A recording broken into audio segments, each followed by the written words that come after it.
Yeah, and thanks the organizer for the invitation. As Liam said, we're gonna cut polytopes today, and I'm gonna tell you in a moment how. And yeah, feel free to stop me with questions anytime.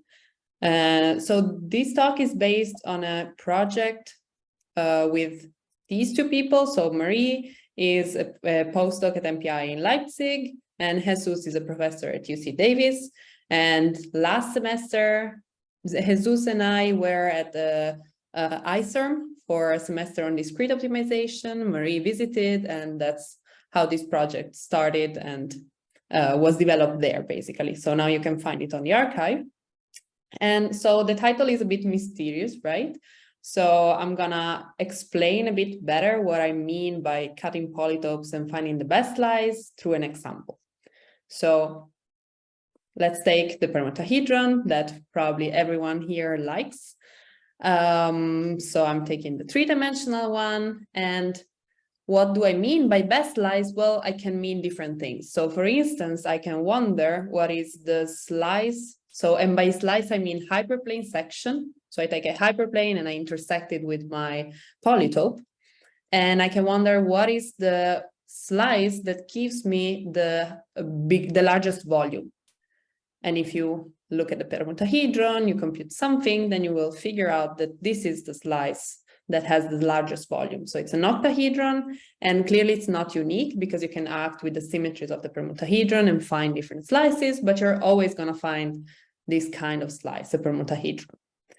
But you can mean different things with optimal. So for instance, here we're asking about maximal volume. We can also ask about minimal volume, but in this way, the question is not really interesting because as soon as we do not intersect the polytope, we get 0, but maybe we can ask for the slice with minimal volume among the slices through the center of symmetries of the permutahedron.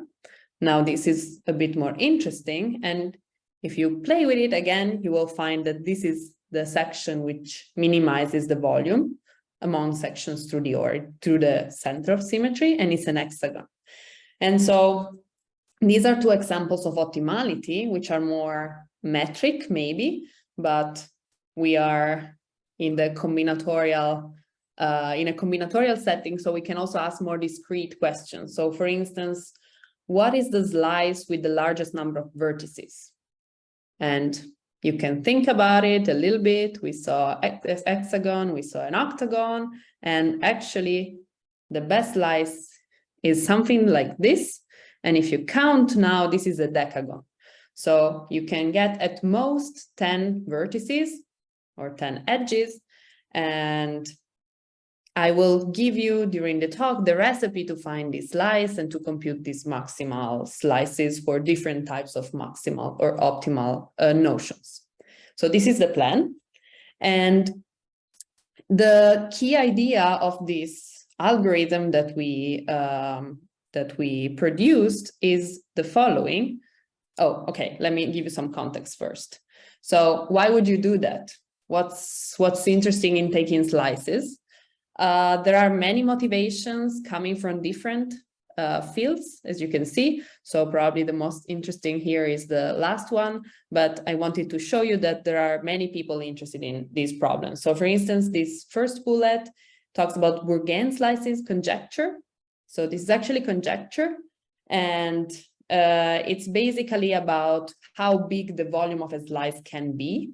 And the conjecture is that this quantity stabilizes independently on the dimension, basically. And this is a very active area of research in convex geometry. Then there are more classical questions like characterizing combinatorially what is the maximal slice in terms of volumes. And for instance, there is a work by Ball that solves these problems for the cube. And this is also solved essentially for the octahedron, but not much more than that.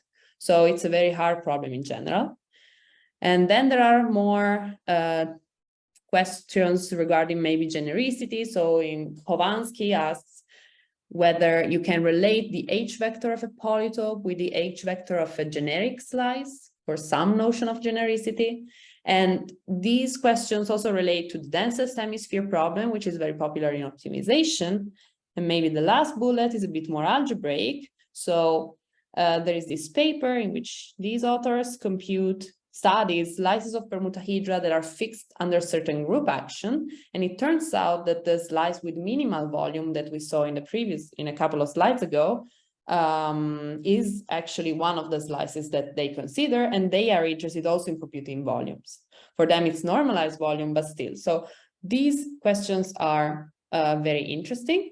And the point is that in the literature, usually people either restrict to specific families of polytopes, or they restrict to specific types of slices. So maybe just slices through the origin. So our intention was to somehow put all of this together and build a framework in which we can maximize or minimize or finding the optimum over all slices for any polytope. So this is the goal. And the key idea is the following, that if you take a hyperplane section, so in this case, my polytope is the transparent square cube, and the hyperplane section is the orange quadrilateral. Then if I perturb just a little bit this orange hyperplane, then the combinatorial type of my hyperplane section is not going to change. So this is the idea over which we're going to build. And we can say the same thing in a slightly different way, meaning that if you take two hyperplanes, so H and H prime are two hyperplanes, and these two hyperplanes intersect the same set of edges of the polytope, then the combinatorial type of the two sections is going to be the same. And so now the question is, how do you move from H to H prime? And we consider two types of movements that are somehow natural. So the first movement is rotational. So I have my slice, and if I rotate a little bit my hyperplane from H to H prime, then this is going to intersect, at least for a while, the same set of edges of my polytope. And if you believe the sentence that I wrote here on top, then this means that locally the combinatorial type is not going to change. Now, let me make a disclaimer. This is a picture in R2. So clearly all the sections here are segments and we don't see a change in the combinatorial type.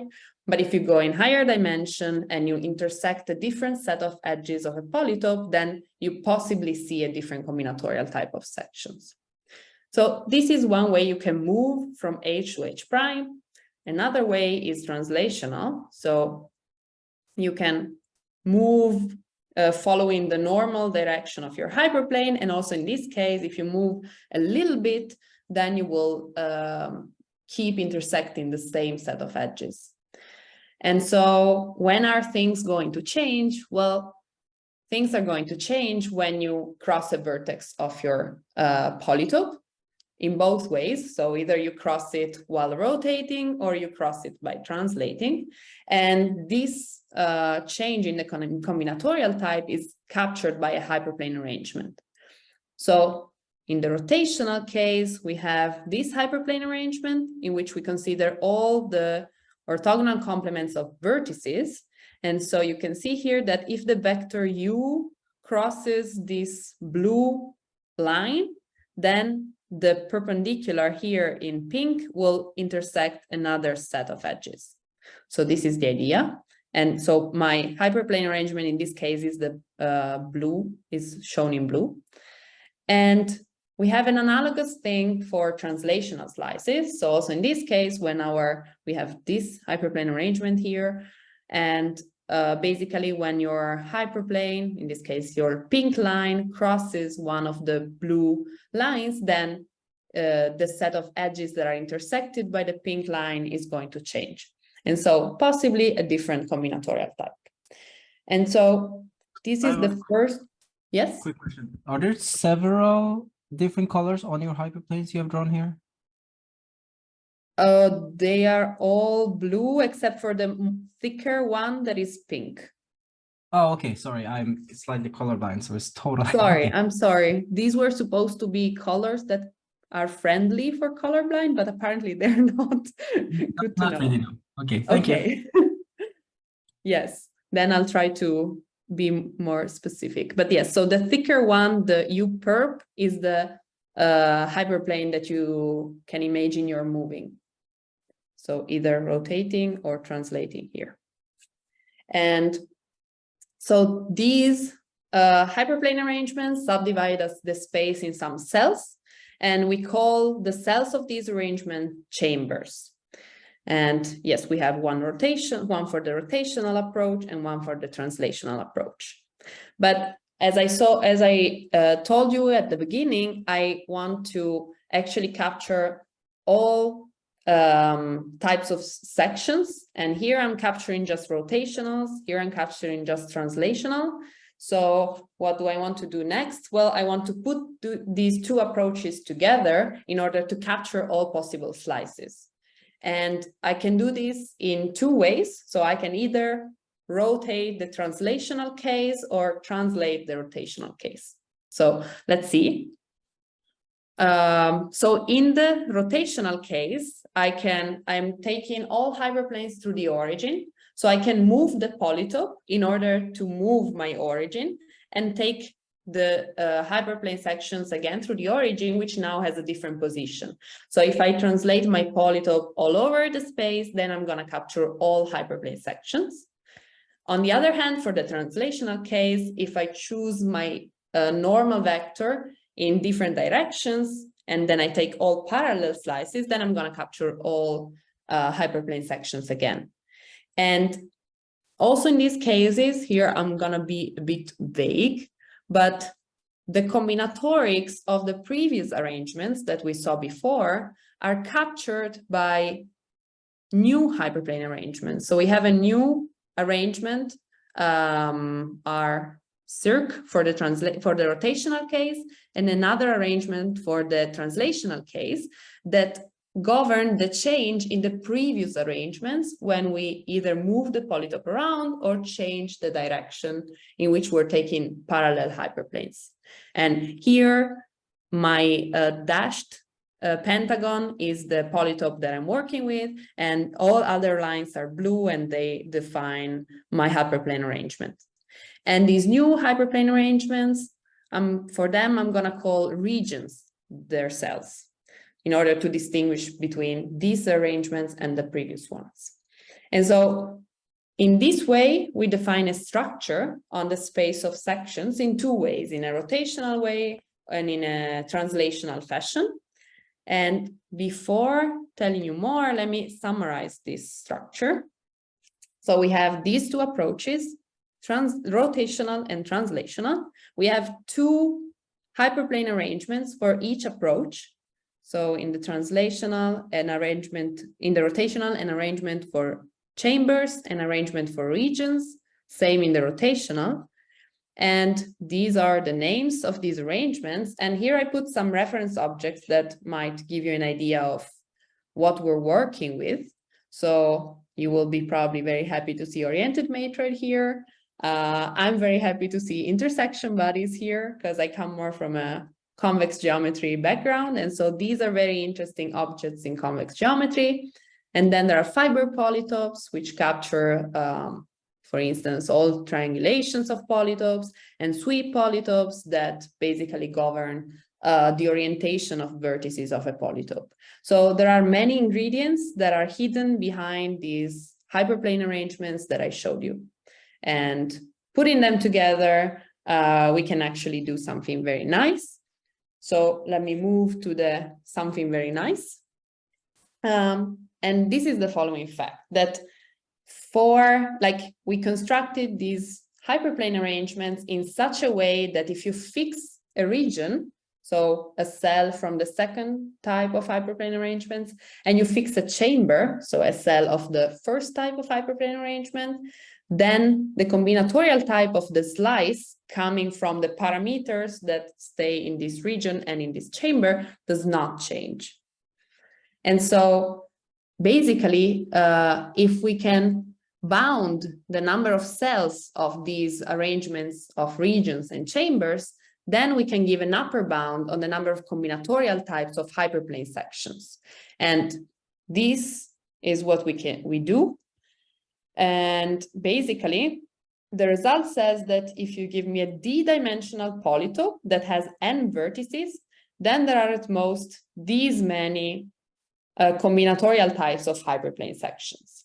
And the nice thing here is that this bound is polynomial if you fix the dimension. So if the dimension d is not fixed, then this is exponential, but fixing d, this is just a polynomial in n. So this is very nice because it means that at least in small dimension, we can actually compute these things. And as a corollary of this, basically, we have the following theorem, because now I told the way we construct these regions and chambers allows us to actually list all combinatorial types of slices of a polytope.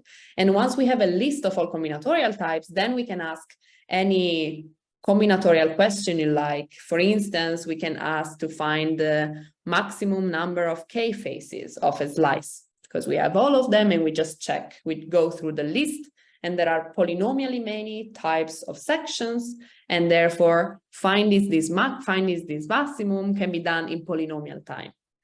And the same, we can modify this question in the way you like. So for instance, we can have a weighted version, we can do the minimum, and I didn't put in this slice, but we can also do projections and counting vertices in half spaces instead of hyperplanes.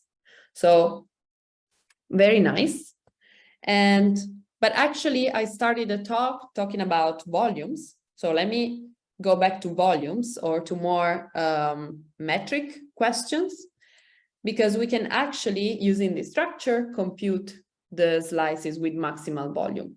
How does that work? Well, instead of volume, I'm thinking about volume as a special case of this integral. So in general, I can integrate a polynomial over my slices. And if the polynomial is 1, then I'm going to recover the volume. So the volume is a special case of this statement. And basically, also in this case, if you fix a chamber and you fix a region, then this function, as a function of h, the hyperplane, is going to be rational. So it's just a quotient of two polynomials. And using this fact, then you can prove the following theorem, that if you give me a polytope in dimension d, and you fix the dimension, then you can compute all these things in polynomial time. So you can find the maximal volume, you can find the minimal volume, imposing that the hyperplanes go, for instance, through the origin, or more generally, as I was saying, you can integrate polynomials. And also in this case, this is stated just for intersections, but you can also do projections and half spaces instead of hyperplanes. So, and one remark is that, so now I told you that if you fix the dimension, then our algorithm runs in polynomial time. But actually, if you do not fix the dimension, the algorithm that we have does not run in polynomial time. And so a natural question is, can you do better than that or not? And we proved that at least in some of these optimization problems, the complexity is some version of hard when you do not fix the dimension. So for instance, finding the slice of a polytope with the largest volume is sharply hard. We did not manage to prove that all of these are hard. So for instance, if you want to think about something in this direction, we think that also finding the slice with the largest number of vertices is hard for some version of hard, but we were not able to prove that. So there are still many open questions. Now let me give you an idea of how we prove this first part, just with a picture. So I'm doing it for the rotational case because we have two approaches, so you can prove the same result for both approaches, and then depending on the situation, you can choose which one to use. And so for the rotational case, we're parameterizing the hyperplane sections of our polytope P in this way. So we take P and we translate it with the vector T, and then we take central sections, so hyperplane sections through the origin of the translated polytope P plus T. And therefore, these hyperplane sections are parameterized by functions, by the parameters t and u. And I'm fixing t to belong to a region of my second arrangement and u to belong to a chamber of my first arrangement. And now let's look at a picture. So we have this quadrilateral here, and we're basically moving the orange hyperplane, but with movements that leave the hyperplane go through the origin. And in this way, we're going to vary the 4 vertices, v1, v2, v3, v4. But actually, these vi's will always be rational functions in t and u. And then you can compute the volume of the quadrilateral as the sum of the volume of the simplices. A simplex, the volume of a simplex can be computed in this way. You can be smart and actually in this case, in this framework, get rid of the absolute value, and then you're gonna get a rational function. And so this is for the volume, but for the integral of a polynomial, the same works. And at this point, you have a rational function, and you can compute the maximum of this rational function with these assumptions. And you can do this using something that is very well known in semi-algebraic geometry, so quantifier elimination. And there are polynomials whose running time is, there are algorithms whose running time is polynomial if you fix the dimension. And at this point, since there are finitely many regions, because they are cut out by hyperplane arrangement, and finitely many chamber, we just compute the maximum for all pairs, and then we compare all these numbers and we find the global maximum. And so, yeah, this is the idea of the proof, and the same works for the translational case. So now I want to spend the last minutes showing you some computations, because these proofs, as you can maybe see from this sketch, are actually constructive. So we can, we got an algorithm out of the proof and we implemented it in Sage, and we ran some experiments. So for instance, these are Platonic solids. Okay, so this is not going to be very friendly. So here in pink, there is the slice with maximal volume. So for the simplex is it's a facet. For the cube is this section that is shown here. For the octahedron is just one, is just the octahedron intersected with the standard hyperplane. This is the icosahedron, and the most interesting in this picture is the dodecahedron, because in this case, so basically we had a conjecture. We wanted to prove that the slice with the largest volume must go through a vertex. But as you can see from this dodecahedron, the slice of maximal volume does not go through any vertex. So it just goes through the middle point of edges. And so, yeah, luckily we didn't put in the paper this statement as a conjecture. So yeah, this is a very interesting thing. We did not expect this to happen. And so yes, we did some experiments with Platonic solids, but we also did some more combinatorial experiments. So I told you that we can list all combinatorial types of slices. So for instance, if we take cross-polytopes, these are, if we take the 3-dimensional cross-polytope, so the octahedron, then if you look at all the ways you can cut it, then you're gonna get either triangles, quadrilaterals, pentagons, or hexagon. So 4 types, and out of these 4 types, you can obtain only these 4 sections through the origin. And what happens when you go to 4-dimensional cross-polytope? Well, you will get 9 different combinatorial types of sections.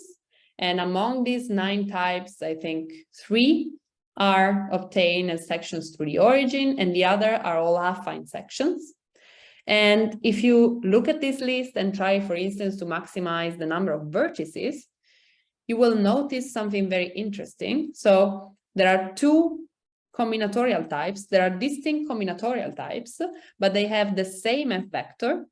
And so this is already interesting per se, but also this F vector maximizes not only vertices, but it also realizes the maximum number of edges and also the maximum number of facets, which is somehow unexpected. And actually one of the two sections is through the origin and the other one is not. And we also computed the 5-dimensional cross-polytope. So this is just the vertex edge graph of the 4-dimensional sections. And there are 14 of them. And also in this case, there is this very curious thing happening, that there are two different combinatorial types of sections that maximize the faces in every dimension. So yeah, this was also very unexpected. And to give you some idea, for instance, if you take the cube in dimension 6, it is not known how many different combinatorial types of sections there are. So the computation for the 5-dimensional cross-polytope took 3 or 4 days. The 6-dimensional case took like 2 weeks and then we stopped it. But I think there is a lot of room for improvement because we didn't care too much about implementation. We just took our proof and plugged it into Sage basically. And so maybe with some smart implementation, we can achieve also to compute something in 6 dimension, which would be very interesting. And it's also very interesting that already in dimension 6, which is relatively small, these things are not known. And so I think that I will leave you like this. And yeah, thank you. Great. Thank you very much, Chiara, for a wonderful talk. Let's thank Chiara.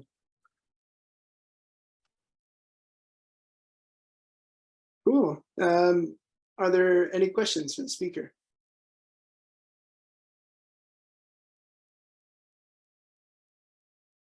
Oh, Mohan has his hand raised. Mohan, you can go ahead. So there is a conjecture about, so if you look at the simplex, the regular simplex, now you're looking at hyperplane sections that pass through the center of mass. Mm-hmm. And, there is a conjecture as to what the minimal volume hyperplane section should be. So I was wondering if you add this additional condition that you only look at sections that pass through the center of mass, whether you can, sort of, make it happen. And even numerically, maybe it's false. I don't know, maybe you could get a counterexample. Yes, that's a very interesting. So this conjecture is only for the regular simplex in every dimension, or is for any simplex? I mean, there is a version for the regular simplex. Maybe there are other versions for it. But even that is open here. I see. Because so no, I was not aware of this conjecture, so maybe we should try. We were trying. So there is another funny fact about the any simplex, that if you stay in dimension 2, 3, and 4, the slice with maximal volume is always going to be a facet for any simplex, not just a regular one.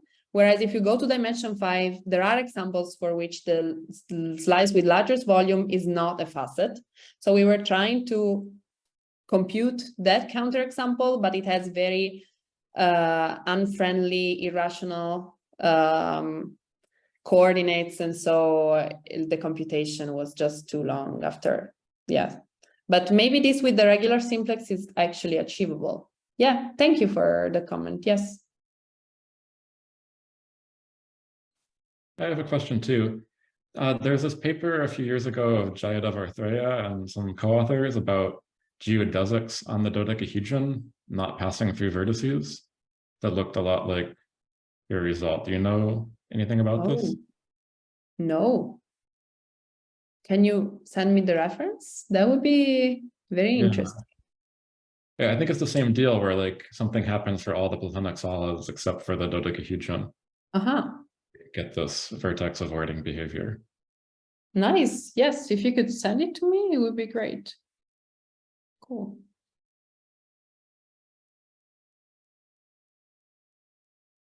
I also I had a couple questions, but maybe my first one is where is the sort of bottleneck in your computational complexity arising?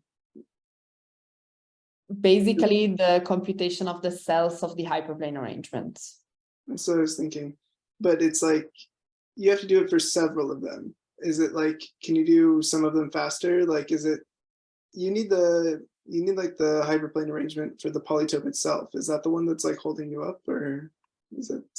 So you start from, let me go back to the slides with the slide with the structure. Here it is. So in general, if you want to go through through all affine hyperplane sections, then the translational approach is faster. And also, well, okay, it's faster and it's also friendlier in some sense, meaning that something is polytopal instead of being semi-algebraic, something that I did not mention, but there is also this thing that is nicer in this case. And the first arrangement you have to compute is R. And then for each region of R, you compute its own arrangement C. So yes, exactly. So it's not, I mean, for each region, you have a different arrangement C. And therefore, I mean, there are finitely many. That's the nice thing. So in principle, you can compute stuff. But a nice thing is that for centrally symmetric polytopes or convex sets in general, you know that the slice with largest volume must go through the origin or the center of symmetry. And therefore, in that case, you can avoid this step of R and just use this, just use this hyperplane arrangement C. So this is faster, but it's just for the maximization of volume. So, but for instance, in the question about the simplex, then we can just use this arrangement centered at the center of mass. And so maybe it's achievable. Okay, cool. Yeah, that's kind of honestly the answer I was expecting, but yeah, that's like, yeah, that's a tricky one to get around. It's nice that it's polynomial, but obviously, like, you know, polynomial with exponent D is only so good, right? Like, you need D to be small, as your computations were showing. But yeah, but it's very cool. I was also curious about questions of like maybe related to the lattice polytope people, because for instance, Marielle's going to talk later, and I'm pretty sure she's going to talk about this sort of thing too. It's actually a great connection. But like in the case that, for instance, you're trying to maximize the number of vertices, like this is like you have to be in very special circumstances in order to get this thing to be a integral polytope, right? Like you have to have points on edges, right? Like otherwise, yeah. So on our to-do list, there is also an analogous thing that counts lattice points of hyperplane sections. But clearly, I mean, many of them will be 0, so you have to understand this. And the trickiest thing is that in the translational case, you have some control because the normal fan of the sections in between two blue lines is the same. So the polytope changes, but the normal fan does not. And this is basically the construction of fiber polytopes. But if you start rotating, as soon as you rotate, your normal fan changes. And so we don't know how to count in a consistent way the number of lattice points. So in this case, you get some sort of rational function, but just if you fix the direction and you go there. But as soon as you start rotating, I don't know. We want to investigate that. Yeah, that sounds pretty cool. I guess I was thinking that like the question of when the volume maximizing slice is actually integral is so specific that it might actually be a characterizable phenomena. Like specifically, like I'm thinking of these tools like related to like lattice width and things like this that the mirror symmetry people like. But I don't know, it'd be kind of interesting. Yes. It's such a small family of polytopes. They're probably highly constrained, and one can write this down, which might play nicely, for instance, with like the equivariant Ehrhart theories people. But yes, that's something we didn't think about. Yeah. Also, I have another question, but I won't. wait, I'm the announcer, so I can ask if anybody else has a question first. Okay, then I can take one more. So in the case of the cross-polytope, you're getting this cool phenomena where you have exactly 2 polytopes that exactly maximize all coordinates of the effector, which is super cool. So how specific is the number 2 and this phenomena of having like a combinatorial type that maximizes the effector, like, to the cross polytope? Like, have you seen other generalizations of this phenomena? Do you have any conjectures around what sort of constraints you need to sort of see this thing? Well, just for the cross polytope, I think 3 dimensions is not enough to make an induction, probably. So probably if you go in high dimension, I don't know, maybe it's always more than 2. I don't know, because I mean, in dimension 3, you don't have anything, right? But it's also interesting that one is always central and the other one is always affine. Yeah, that's weird. So it's somehow you can maximize in both ways. We don't have other examples in which this happens. We have examples in which the maximizer of vertices is not the maximizer of edges. So the contrary of this. And also one thing that we usually receive as a question is if we have the same situation also for volumes. So if there exists a polytope with 2 slices with maximal volume that have different combinatorial types. And this we don't know. We don't have examples that show that. So yes, the answer is a lot of I don't know. I'm sorry. Yeah. You need higher dimensional examples. And exactly. on that note, I will make a single last comment, which is, have you considered distributed computing techniques like Scala or Spark? Because especially since you compute a hyperplane arrangement and then hyperplane arrangements for that hyperplane arrangement, this is exactly where distributed computing techniques shine. So like maybe you can get 6 and higher dimensions using something like Scala. And that's part of my comment. We just took the proof and put it into Sage. So we didn't try to improve the implementation. So yes, that will for sure help. Yes. But for the 6-dimensional case, we cannot even after 2-3 weeks get the first hyperplane arrangement. Yeah. But you know, for some nicely structured polytopes, then that's known in theory. So maybe you can tell it to the computer somehow and just start from there to compute the other smaller. Or just parallel processing. I think it'll do it. Anyway.